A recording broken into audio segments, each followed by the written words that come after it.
May stock na ulit itong trending natin na TGS IGM-CX and good news sa mga bagong bibili guys or mag-order nito. Kagandahan sa kanya is naka-metal magazine na siya. So mas mabigat na siya ngayon guys compare dun sa una niyang na magazine. Ito maganda rin naman, pressure type, spring type.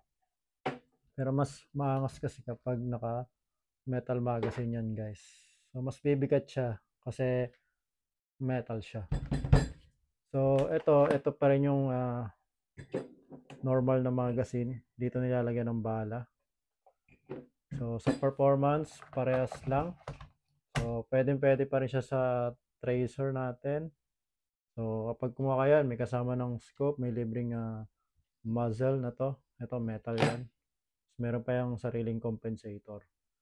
So, yun guys. So, ganun pa rin. Napofold pa rin yung buttstock niya papunta sa likod para for CQB. Yan, parehas na sila, naka-metal magnet, PDW. Tapos ito yung latest natin na TTI Tier 1 version 2 na entry level.